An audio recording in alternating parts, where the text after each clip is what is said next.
விடாமுயற்சி கதாநாயகனாக இல்லாமல் கதையை நம்பி இறங்கினா நம்ம தலைக்கு வந்து பார்த்திங்கன்னா ஒரு பெரிய பாராட்டு தெரிவிச்சே ஆகணும். இந்த படம் பார்த்திங்கன்னா முழுக்க முழுக்க கதையை நம்பி தான் போகுது. அண்ட் முழுசாக சொல்லணும்னா இந்த படம் வந்து மாஸ் ஹீரோ படம் கிடையாது. ஒரு மாஸ் ஹீரோனா எப்படி இருப்பாங்க, வில்லங்கிட்ட ஒரு அடி வாங்கினாங்கன்னா திருப்பி ஒரு 4 அடி நம்ம ஹீரோ அடித்தா தான் அதை பார்க்க நம்ம சாட்டிஸ்ஃபேக்ஷனாக இருக்கும், ரொம்ப பிடிக்கும். பட் இந்த படத்தில் பார்த்திங்கன்னா தலை வந்து எல்லாருக்கிட்டையும் அடி வாங்குறாங்க. கிட்டத்தட்ட பார்த்திங்கன்னா ரெஜினா சென்ட்ரா நம்ம ஆரோக்கியத்தில் அடி வாங்கும் போது என்னடா தலை இப்படி அடி வாங்குறாரு அப்படின்னு சொல்லிட்டு நம்ம யோசிக்க வைக்கிற மாதிரி வந்து ஒரு சில கட்டத்தில் இருக்குது.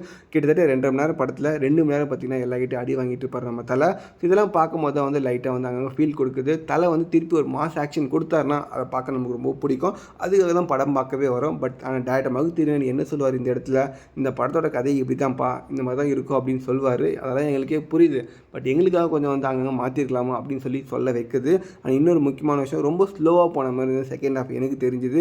அர்ஜுனை வந்து ஃபஸ்ட் ஹாஃபில் செம்ம சூப்பராக காமிச்ச டேரக்டர், செகண்ட் ஹாஃப்லேயும் வந்து பார்த்திங்கன்னா கொஞ்சம் என்கேஜிங்காக காமிச்சிருந்தா இந்த படம் வந்து இன்னும் நல்லா இருந்திருக்கும் அப்படின்னு இன்னொரு கொஸ்டின் வருது. அண்ட் த்ரிஷா வந்து காமிச்ச விதம் நல்லா இருந்தாலும் ரொம்ப வந்து லைட்டாக காமிச்ச மாதிரி எனக்கு ஃபீல் கொடுத்தது. மற்றபடி பார்த்திங்கன்னா இந்த படத்தில் என்ன தேவையோ அந்த கரெக்டாக தான் காமிச்சிருக்காரு. ஒரு ஹாலிவுட் படம் மாதிரி வந்து கிரியேட் பண்ணுறதுக்கு ரொம்ப ஹேட்ஸ் ஆஃப் கொடுக்குற மகிழ்ச்சிமணி. லவ் போர்ஷன் வந்து பார்த்திங்கன்னா அவர் படத்தில் நிறையவே நல்லாயிருக்கும். பட் இந்த படத்தில் பார்த்திங்கன்னா லைட்டாக வந்து சொதப்பின மாதிரி எனக்கு ஃபீல் கொடுத்தது. மற்றபடி விடாமுயற்சி ஒரு நல்ல முயற்சினே சொல்லணும். உங்களுக்கு இந்த படம் எப்படி இருக்குன்றதை மறக்காமல் கமெண்ட்ஸில் கமெண்ட் பண்ணுங்கள்.